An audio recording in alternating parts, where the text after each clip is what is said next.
Now let's move on to the next editorial, which was about your Arctic Ocean and the climate change. How the climate change or climate breakdown has resulted, or the scientists are saying that the Arctic Ocean could be ice free by 2030 because of your climate change.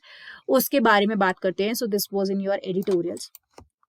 अब जो ice है वो summers में हमेशा ही Arctic में रही है, इसीलिए उसको ना मल्टी लेयर सी आइस भी बोलते थे, क्योंकि वो कंसिडरेबली थिक होती है देन द सीजनल जो कि आइस होती है उससे, या स्नो बोल सकते हैं उससे, क्योंकि ये एक पोर्शन ऑफ आइस ऐसा है जो हमेशा ही आर्कटिक में रहता है, सर्दी हो या गर्मी हो वो अवेलेबल रहेगा, इसीलिए इसे मल्टी ईयर बोलते हैं.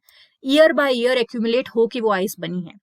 So it act as a barrier to the transfer of both moisture and heat between the ocean and the atmosphere. जो ocean का moisture या heat है उसे intact रखती है ये multi year sea ice, और atmosphere में ये heat और moisture transfer ना हो उसके लिए एक barrier की तरह भी help करती है. लेकिन past 40 years में क्या हुआ है, ये जो multi year sea ice है it has shrunk from around 7 million square kilometers to 4 million square kilometers. That means almost 50% जो ये है वो कम हो गया है. दैट मीन्स अगर पहले आर्कटिक के इतने एरिया में ये आइस होती थी मल्टी ईयर आइस, अब सिर्फ आधे में रह गई है, ऑलमोस्ट आधे में रह गई है, बिकॉज 7 का हाफ इज 3.5, अब 4 रह चुका है, 4 मिलियन स्क्वायर किलोमीटर रह गया है. अब ये कितना बड़ा लॉस है उसको इमेजिन करने के लिए थोड़ा सा रफली बता देती हूँ कि जो ये लॉस हो रहा है आइस का, इट इज रफली of the size of India और 12 यूके यूनाइटेड किंगडम. पूरे इंडिया जितना एरिया जो है उससे ये आइस लॉस हो चुका है. So it is a very big signal, one of the most dramatic sign है कि क्लाइमेट चेंज जो है वो वर्ल्ड को कैसे बदल रहा है या कैसे इम्पैक्ट कर रहा है. सो थोड़ा सा समझते हैं कि न्यूज़पेपर्स में क्या था, की हाइलाइट्स देख लेते हैं. इन 2000 क्या हुआ था, एक असेसमेंट आया था early generations of climate models. They found that generally under the prediction जो भी जनरल प्रिडिक्शंस होती हैं, लॉस ऑफ जो सी आइस होता है सैटेलाइट डेटा से कंपेयर किया जाए तो इट वाज एक्चुअली हैपनिंग. मतलब ऐसा नहीं है कि 2000 सन की जब बात करें तो लॉस ऑफ सी आइस जो है वो ऑब्जर्व नहीं किया गया था, बट मॉडल्स ने प्रिडिक्ट किया था कि 2.5% पर डिकेड ऐसा होगा. लेकिन जो ऑब्जर्वेशन है वो ये कह रहे हैं कि 8% के आसपास हुआ है. सो हम ये कह सकते हैं कि साइंटिस्ट ने ये कहा है कि अब जिस दर पे ये आइस जो है वो मेल्ट हो रहा है या जो लॉस ऑफ सी आइस हो रहा है, उस दर के हिसाब से अगर देखें तो जो आर्कटिक है वो समर्स में, जो कि मल्टी ईयर जो आइस मैंने आपको समझाया वो हमेशा ही होती थी समर्स में भी आर्कटिक में, लेकिन by the time it will be 2030 वो जो आर्कटिक का रीजन है वो आइस फ्री हो जाएगा समर्स में. इसका मतलब ये है कि या तो अभी हम अपने एमिशंस को रिड्यूस कर लें, क्लाइमेट चेंज की दर को कम करें, या फिर बाद में जो है आर्कटिक की जो आइस है वो मेल्ट हो जाएगी. अब इससे क्या फर्क पड़ेगा कि आर्कटिक की आइस मेल्ट हो जाती है, तो हम इसमें आगे समझेंगे कि आर्कटिक कैसे इंपॉर्टेंट है और क्या सिग्निफिकेंस है उसका. अब बात करते हैं कि जो आर्कटिक का जो एरिया है या ओशन का जो एरिया है वो क्लाइमेट हीटिंग जो है वो ज्यादा एक्सपीरियंस कर रहा है than any other part of your planet. That means climate heating उस रीजन में फास्टर है. क्यों है? क्योंकि मैनी साइंटिस्ट और लोकल जो लोग हैं उन्होंने ये देखा है कि जो सी आइस कवर है ऑफ द आर्कटिक ओशन वो विंटर में जो है ज्यादा होती है, लेकिन जब हम बात करते हैं सितंबर जब मंथ आता है वो मिनिमम होता है. दैट मीन्स जितना आइस पिघलना होता है वो सितंबर तक पिघल चुका होता है, लेकिन सितंबर में जो हम आर्कटिक ओशन में आइस देखते हैं ना उससे कम नहीं होता था पहले. सो this is what they have observe. अब आर्कटिक सी आइस जो है वो एक बहुत इंपॉर्टेंट कॉम्पोनेंट है आपके क्लाइमेट सिस्टम का. जब वो क्यों है, ऐसा क्यों बोल रहे हैं हम, क्योंकि ड्रामेटिकली रिड्यूस करता है वो amount of sunlight absorb by sun. क्योंकि आइस जो रिमूविंग दिस आइस का मतलब क्या होगा कि वार्मिंग एक्सेलरेट होगी, ओशन ज्यादा जो सनलाइट है वो एब्जॉर्ब करेगा तो ऑब्वियसली टेम्परेचर्स बढ़ेंगे. So this is known as a positive feedback approach, या पॉजिटिव फीडबैक बोलते हैं इस प्रोसेस को. सो इससे होता है क्या है, ग्रीनलैंड की जो आइस शीट है वो मेल्ट कर रही है फास्टर. ठीक है, जब क्या देखो पहले क्या हो रहा है कि बहुत सारी आइस है वहां पे, तो वो सन की हीट एब्जॉर्ब नहीं कर रहा है पानी. ओके, सो वहां पे एक आपका पॉजिटिव फीडबैक है वहां पे. लेकिन अगर ये आइस पिघलेगी तो वाटर जो है वहां पे ओशन का वो ज्यादा हीट एब्जॉर्ब करेगा, उससे ग्रीनलैंड की जो आइस शीट है वो जल्दी पिघलना शुरू करेगी, which is already a major contributor to your sea level rise. Okay, and एक ये डिबेट भी है कि sinking cities and rising sea levels. Okay, क्यों? क्योंकि जैसे जैसे सी लेवल बढ़ेगा बहुत सारे ऐसे आइलैंड नेशंस हैं जिनको खतरा है डूबने का, या बहुत सारे सिटीज ऐसे हैं, कोस्ट लाइन्स ऐसे हैं जिन्हें खतरा है डूबने का. सो आप देख सकते हैं कि ऐसा नहीं कि आर्कटिक में कुछ हो रहा है तो हमें इम्पैक्ट नहीं होगा. आर्कटिक की अगर आइस मेल्ट होगी तो पूरे सी पे भी इम्पैक्ट होगा. वर्ल्ड पे पूरे पे इम्पैक्ट होगा. So the loss of sea ice in summer would also mean change in atmospheric circulation, storm tracks and fundamental shift in ocean biological activities also. क्योंकि देखो वहां पे जो अभी बायोलॉजिकल एक्टिविटी है वो वहां पे सी में आइस पाई जाती है उस हिसाब से है, लेकिन जब वहां पे आइस खत्म हो जाएगी समझ में, बायोलॉजिकल एक्टिविटीज भी चेंज होंगी.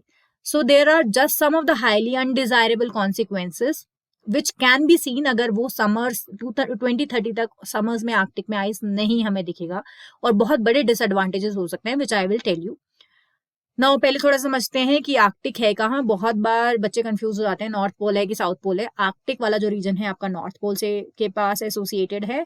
अंटार्कटिक रीजन जो है वो आपका साउथ पोल है. सो नदर्न हेमिस्फेयर की बात कर रहे हैं यहाँ हम आर्कटिक रीजन की. आप देख सकते हैं यहाँ रशिया है, यहाँ अलास्का है, यहाँ कनाडा है, ग्रीनलैंड यहाँ है, आइसलैंड यहाँ है, फिनलैंड, स्वीडन, नॉर्वे.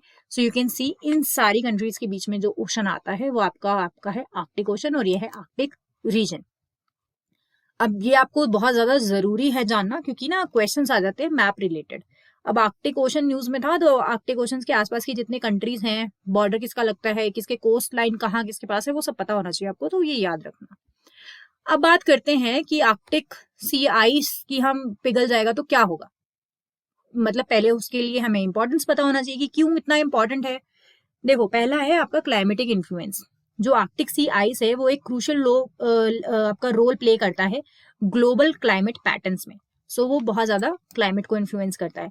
क्यों? क्योंकि सनलाइट को रिफ्लेक्ट करता है, अर्थ की एनर्जी बैलेंस, और जो पोलर रीजन हमारे ठंडे होते हैं उन चीजों को मेंटेन रखता है. एक तो अर्थ का एनर्जी बैलेंस, दूसरा पोलर रीजन में जो ठंड होती है वो मेंटेन रखता है. जो कि सी आइस है वो एक बैरियर की तरह एक्ट करती है. क्यों? क्योंकि जो कोल्ड एयर है आपकी पानी के नीचे है ना, सॉरी पानी के ऊपर, एंड जो पानी के नीचे वार्मर एयर है आपकी, जैसे कि मैंने आपको बताया कि heat transfer between ocean and atmosphere में एक बैरियर की तरह सर्व करता है. सो इसीलिए क्लाइमेट पे बहुत ज्यादा इन्फ्लुएंस है. तो one of the reason is that. Second is आपका मिनरल रिसोर्सेज एंड हाइड्रोकार्बन्स. जो आर्कटिक रीजन है ना आपका, वहां पे बहुत ज्यादा coal, gypsum, diamonds and zinc reserves, lead, placer gold, quartz, ये सब पाया जाता है. So minerals, resources and hydrocarbons के लिए बहुत ज्यादा इंपॉर्टेंट है. तो जब हम बात करते हैं कि अगर आइस मेल्ट होगा तो इसका मतलब क्या होगा, एक्सप्लोरेशन ज्यादा आसान होगा. एक्सप्लोरेशन ज्यादा आसान होने का मतलब क्या है, रिसोर्स एक्सेसिबल हो गए, फिजिबल फॉर एक्सट्रैक्शन हो गए. इसका मतलब मिनरल रिसोर्सेज, हाइड्रोकार्बन जो है वो एक्सप्लॉइट होना शुरू होंगे एक लेवल तक. एंड जितना ज्यादा रिसोर्स एंड हाइड्रोकार्बन का एक्सप्लॉइटेशन बढ़ेगा, हम उसको रीजनरेट होने का टाइम नहीं देंगे. This is again a concern. So energy crisis या एनर्जी सिक्योरिटी के लिए बहुत ज्यादा इंपॉर्टेंट हो जाता है. Then comes your geopolitical significance. अब जैसे कि आसपास की जो कंट्रीज हैं है ना, उनके लिए ये बहुत ज्यादा इंपॉर्टेंट है. कैसे इंपॉर्टेंट है? क्योंकि जो मेल्टिंग आर्कटिक आइस है is also raising the geopolitical temperatures to level not seen in the Cold War. China referred to trans-Arctic shipping routes as a polar silk route, identifying it as a third transportation corridor for the Belt and Road Initiative, that is BRI, and it is the only country apart from Russia to be constructing nuclear ice breaker. So you can say it is geopolitically also it is very very important. Now let's come to your biodiversity and indigenous communities. जो कि changes in sea ice अगर होगा तो उसकी वजह से जो biodiversity है या जो आपकी biodiversity that means flora and fauna या इंडिजिनियस कम्युनिटीज वहां बिलोंग करते हैं उनको बहुत इम्पैक्ट होगा. सो इसीलिए आर्कटिक जो आइस का वहां होना बहुत ज्यादा जरूरी है. ओके, देन कम्स आपका जोग्राफिकल सिग्निफिकेंस. अब जोग्राफिकल सिग्निफिकेंस की बात करें तो ओशन करंट्स में आर्कटिक जो है वो बहुत ज्यादा इंपॉर्टेंस है. क्यों? क्योंकि कोल्ड एंड वार्म जो वाटर है मूव करने के लिए आर्कटिक एक रोल प्ले करता है, विच इज सो. तो ये कह सकते हैं कि अगर आर्कटिक सी आइस नहीं है तो जो cold current and warm current की मूवमेंट है वो भी इम्पैक्ट हो जाएगी. सो आप देख सकते हैं मिनरल पे इम्पैक्ट है, क्लाइमेट पे इम्पैक्ट है, आसपास के एरियाज के टेम्परेचर्स पे इम्पैक्ट है, बायोडाइवर्सिटी पे है, ओशन करंट्स पे इम्पैक्ट है. इसीलिए हम बोल रहे हैं कि आर्कटिक का जो सी आइस है ना वो बहुत ज्यादा इंपॉर्टेंट है. क्योंकि सब कुछ जो चीजें हैं, जो अर्थ का सिस्टम चल रहा है उसे नेगेटिवली इम्पैक्ट करेगा अगर आर्कटिक सी आइस मेल्ट हो जाती है सारी की सारी बाय द एंड ऑफ 2030. अब बात करते हैं चैलेंजेस क्या है आर्कटिक रीजन्स के साथ. देखो आर्कटिक रीजन के साथ सबसे पहला चैलेंज जो आता है आपका है राइजिंग सी लेवल कंसर्न. क्यों? जैसे जैसे आर्कटिक की आइस मेल्ट होगी सी लेवल राइज होगा, जिसकी वजह से कोस्टल इरोजन होगा. कोस्टल इरोजन की वजह से क्या होगा, स्टॉर्म सर्ज बढ़ेगा, वार्मिंग ऑफ एयर होगी, ओशन टेम्परेचर्स बढ़ेंगे, जिसकी वजह से और ज्यादा इंटेंस कोस्टल स्टॉर्म्स आएंगे. It is significantly will impact India, which has around 7516.6 kilometer of coastline and important port cities. अब sea level जो rise होगा, तो ऐसा तो नहीं है कि इंडिया के आसपास जो समुद्र है उन्हें इम्पैक्ट नहीं होगा, बिल्कुल होगा. Now, according to WMO, which is World Meteorological Organization's report, which was State of Global Climate 2021, sea level along the Indian coast is rising faster than the global average rate.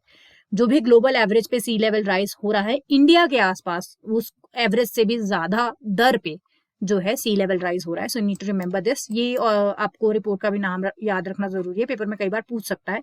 किसने release करी है वो भी याद रखना, WMO है, world meteorological organisation. Now emerging race course. Now the opening of shipping route and possibilities in Arctic. इससे क्या होने वाला है, रेस ऑफ रिसोर्सेज होगा, एक्सट्रैक्शन होगी, जियोपॉलिटिक्स होगा, यूएस, चाइना, रशिया सब अपना इन्फ्लुएंस एंड पोजीशन यूज करना ट्राई करेंगे, और उसमें रीजन में एक्सप्लोरेशन बहुत ज्यादा बढ़ेगा रिसोर्सेज का. सो एक आप कह सकते हैं जियोपॉलिटिकल सिचुएशन अराइज होगा. ये नहीं सोचेंगे जो कंट्रीज हैं कि क्या हार्म होने वाला है एनवायरमेंट पे, उनको ये देखेगा पोटेंशियल रिसोर्सेज वहां पे अवेलेबल है, एक्सट्रैक्ट कर लो. सस्टेनेबल एक्सट्रैक्शन की बात नहीं की जाएगी शुरुआत में, क्योंकि सस्टेनेबल एक्सट्रैक्शन की तरफ जाते जाते बहुत टाइम आ जाता है, रेगुलेशंस हैं, बहुत सारी मीटिंग्स होगी इंटरनेशनल लेवल पे, तब तक तो बहुत सारा हार्म हो चुका होगा. Then tundra degradation. Now tundra is returning to swampy state. Why? Because of sudden storms are there on your coastline. Specially जो इंटीरियर है कनाडा का, रशिया का, वाइल्ड फायर्स हो रहे हैं, जिसकी वजह से जो टुंड्रा एरिया है, this is your type of vegetation. Okay, जो टुंड्रा एरिया है उसको बहुत ज्यादा इम्पैक्ट करेगा. बायोडाइवर्सिटी को कैसे थ्रेट है मैं आपको समझा चुकी हूँ कि पहले जहाँ पे जो वहां पे बायोडाइवर्सिटी है उसे हाई टेम्परेचर्स की आदत नहीं है, आर्कटिक की टेम्परेचर्स की आदत है. जैसे जैसे टेम्परेचर बढ़ेगा वैसे वैसे वहां की कम्युनिटीज या बायोडाइवर्सिटी का सर्वाइवल मुश्किल हो जाएगा. One of the other challenge is your Arctic amplification. देखो रिसेंटली क्या हुआ है, आर्कटिक की वार्मिंग की होने की वजह से, एक तो वार्मिंग जो हो रही है ना वो वर्ल्ड में जितने रेट से हो रही है उससे ज्यादा मच फास्टर हो रही है, एंड एक्सपेक्टेड से भी बहुत ज्यादा है. तो जो परमाफ्रॉस्ट है आर्कटिक रीजन का, वो कार्बन एंड मीथेन रिलीज कर रहा है. अब कार्बन एंड मीथेन क्या है, carbon and methane green house gases हैं, मेजर ग्रीन हाउस गैसेज हैं, जिनकी वजह से ग्लोबल वार्मिंग होती है. ग्लोबल वार्मिंग होगी तो और ज्यादा आइस मेल्ट होगी, देयर बाय आर्कटिक एम्प्लीफिकेशन हो रहा है. आप देख सकते हैं एक विशेष साइकिल सा बन रहा है कि पहले आइस पिघलेगी, उसकी वजह से ग्लोबल वार्मिंग हो रही है, ग्लोबल वार्मिंग की वजह से आइस पिघल रही थी, तो एक सर्कल बन जा रहा है. Now let's understand blue ocean event क्या होता है. ये भी आपके न्यूज़पेपर में था.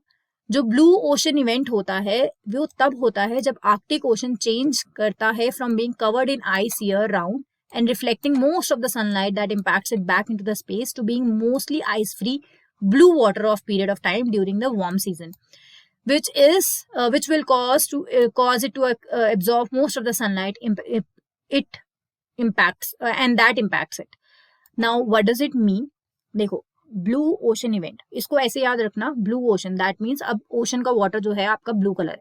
लेकिन अब बात करो आर्कटिक के सेंस में से सोचो, आर्कटिक के ओशन का कलर ब्लू नहीं हो सकता बिकॉज आर्कटिक में आइस है. लेकिन जब वो आइस मेल्ट हो जाएगी blue water will be visible. So जब एक ऐसा साल आता है जिस साल में समर्स बिल्कुल आपके आइस फ्री हो जाते हैं आर्कटिक ओशन में, that means ice free blue water आपको विजिबल हो जाता है, तो उस फिनोमिना को बोलते हैं ब्लू ओशन इवेंट. और जब आपका ब्लू ओशन इवेंट होता है ना, उस टाइम पे वार्म सीजन रहेगा, Arctic water will refreeze during the following cold season. मतलब उस पूरे समर में वो वहां पे कोई आइस नहीं रहेगा, लेकिन फॉलोइंग विंटर में आएगा. लेकिन क्योंकि वाटर स्लाइटली वार्मर था, अब गर्मियों में तो पानी गर्म रहा क्योंकि आइस मेल्ट हो गई थी. So blue ocean events are expected with each passing warm season. जैसे जैसे एक एक सीजन पास होता है अगेन BOE की उम्मीद रहती है, जिसकी वजह से global climate and human habitat पे बहुत ज्यादा असर होता है. अब ब्लू वाटर क्या होता है, इट इज डार्क, सो ये बहुत ज्यादा सनलाइट ऑब्जॉर्व करेगा, जबकि आइस होती है व्हाइट होती है, and due to the fact that darker colours absorb more light and lighter colours absorb less, जिसे एल्बिडो इफेक्ट भी कहते हैं कि आइस का एल्बिडो बहुत ज्यादा होता है, आइस रिफ्लेक्ट बैक कर देता है. तो पानी जो है वो आर्कटिक का वो गर्म नहीं होता था, लेकिन अब जब आइस मेल्ट हो जाएगी तो पानी वहां का गर्म होना शुरू होगा. अब कॉन्सिक्वेंसेस क्या होते हैं, BOE हो रहा है तो कॉन्सिक्वेंसेस क्या है. There are plenty of uncertainty around the exact date, about 20 years or so, because of natural chaotic fluctuations in the climate system. But compared to previous research, the new study will bring forward the most likely timing of the blue ocean event by about a decade. That means कि आगे कब होने वाला पता लगेगा. Arctic sea ice is an important component of your climate system, as I told you. जैसे जैसे dramatically reduce होगा amount of sunlight absorbed by the ocean, and removing this ice is predicted to further accelerate warming through the process known as positive feedback, जो मैंने अभी आपको समझाया. So इससे होगा क्या, ग्रीनलैंड की जो आइस शीट है वो जल्दी मेल्ट होगी, जो कि फिर सी लेवल राइज को कंट्रीब्यूट करेगा. And loss of ice in summer का मतलब ये होगा कि atmospheric circulation, storms tracks, fundamental shift in ocean biological activity होगा. सो बेसिकली आप देख सकते हो कि जब जब BOE होगा, दैट मीन्स बहुत ज्यादा सनलाइट एब्जॉर्ब की जाएगी, ग्लोबल वार्मिंग और होगी, और दोबारा ज्यादा आइस शीट मेल्ट होगी. अगेन उसकी वजह से क्या होगा, एटमॉस्फेरिक सर्कुलेशंस आपके हिल जाएंगे, स्टॉर्म ट्रैक्स बढ़ जाएंगे, बायोलॉजिकल एक्टिविटी अफेक्ट हो जाएगी, एंड अगेन फिर ग्लोबल वार्मिंग और बढ़ेगी. अब बात करते हैं, हमने बोला एक मेजर चैलेंज है जो है आर्कटिक एम्प्लीफिकेशन. लेकिन आर्कटिक एम्प्लीफिकेशन क्या है? देखो, Arctic amplification refers to a phenomena where changes in surface air temperature and net radiation balance produces larger effect at the poles, specifically in Arctic region.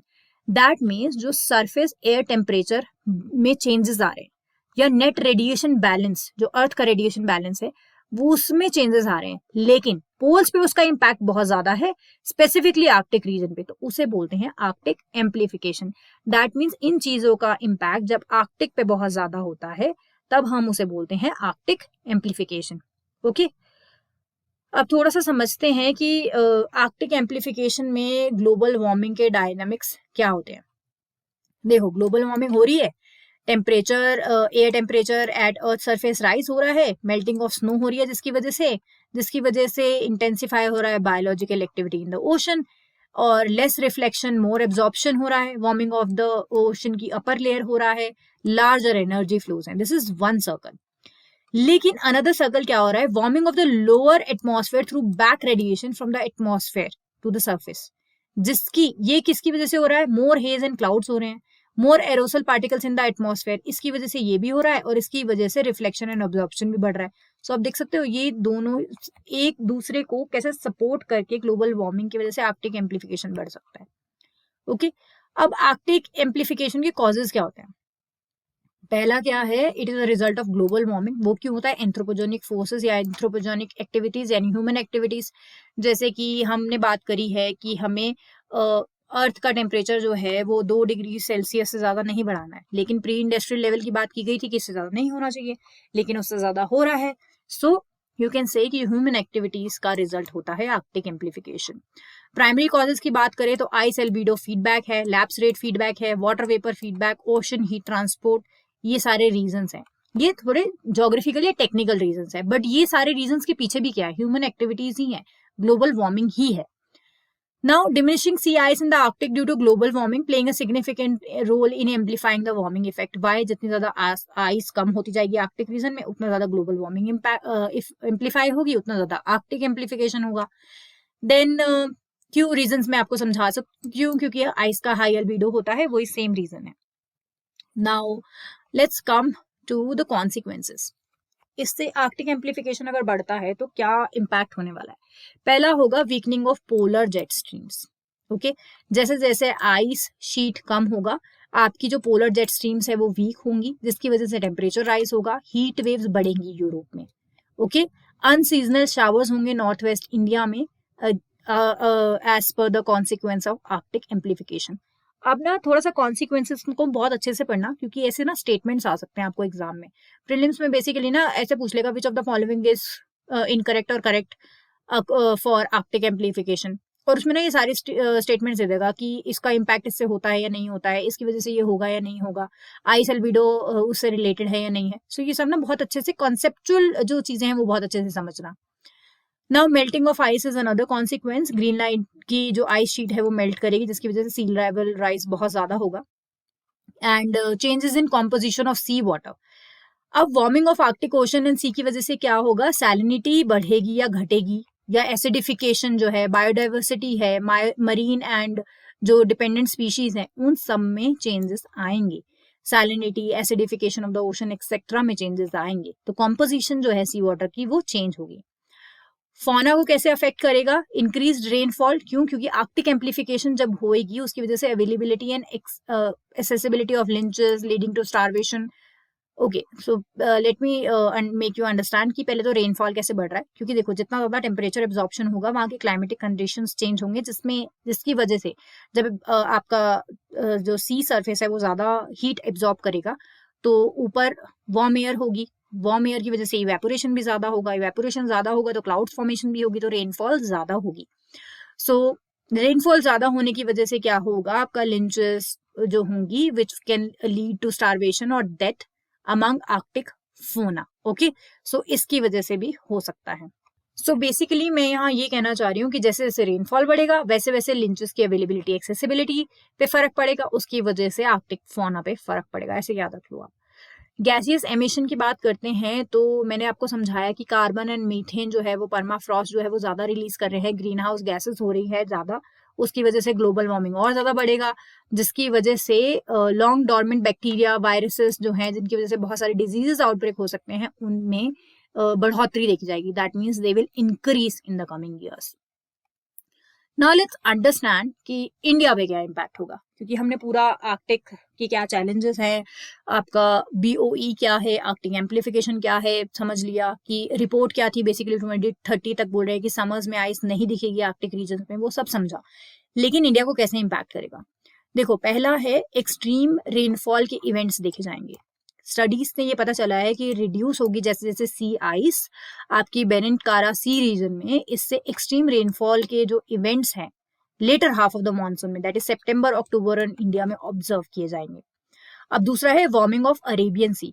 अभी हमने recently क्या देखा कि Biparjoy cyclone आया था, हमने उसमें ये पढ़ा कि बिपरजॉय जो है जनरली IMD ने बोला था इंटेंसिफाई नहीं करेगा, लेकिन फिर भी इंटेंसिफाई किया, एंड न्यूज़पेपर्स में ये एडिटोरियल भी था कि बिपरजॉय ने जो इंटेंसिफाई किया है और लैंडफॉल हुआ है, IMD ने ये बोला है कि पहले अरेबियन सी के जो साइक्लोन्स होते थे उसे हम प्रिडिक्ट कर पाते थे, लेकिन अब हम प्रिडिक्ट नहीं कर पा रहे हैं। क्यों? क्योंकि ग्लोबल वार्मिंग की वजह से अरेबियन सी का टेम्परेचर बढ़ रहा है, जिसकी वजह से क्या होता है, जो स्टॉर्म्स वहां जनरेट होते हैं, साइक्लोन वहां जनरेट होते हैं, वो इंटेंसिफाई हो रहे हैं, पहले नहीं हो पाते थे। पहले सिर्फ बे ऑफ बंगाल वाली जो आपके साइक्लोन्स थे वो ज्यादा इंटेंसिफाइड होते थे क्योंकि वहां फेवरेबल कंडीशंस थी। सो अब क्या हो रहा है कि वार्मिंग ऑफ अरेबियन सी होगा, उसका कॉन्सिक्वेंस क्या होगा, ज्यादा स्टॉर्म्स भी आ सकते हैं, एक्सट्रीम रेनफॉल आ सकती है, आपका अरेबियन सी के टेम्परेचर्स बढ़ेंगे तो मॉइस्चर बढ़ेगा, है ना, जिसकी वजह से आपकी एक्सट्रीम रेनफॉल होगी, साइक्लोन्स का नंबर बढ़ सकता है। So this is one of the another impact. Now rise in the sea level along your Indian coast, जैसे कि मैंने बताया state of global climate in 2021 report जो कि WMO ने दी है, उन्होंने बोला है कि जो ग्लोबल एवरेज रेट है उससे ज्यादा इंडिया के कोस्ट पे सी लेवल राइज हो रहा है। So this is all because of Arctic की जो आइस है वो मेल्ट हो रही है। So this is the 3 major impacts, rain, Arabian sea and rising sea level along India coast, आपको याद रखना है। Now, I hope with this we end up with the video and Arctic region and Arctic ocean से associated जितने भी phenomena है या कैसे वो important है वो आपको बहुत अच्छे से समझ आया होगा। Do study these topics क्योंकि ये मुझे लग रहा है बहुत ज़्यादा important है और हो सकता है 2 से 3 क्वेश्चन डायरेक्टली और इनडायरेक्टली आपको दे जाए नेक्स्ट इस ईयर के प्रीलिम्स में। So this is very important and इससे associated जितने भी core related topics है वो भी अच्छे से पढ़ना। So this is it for today's video. Thank you.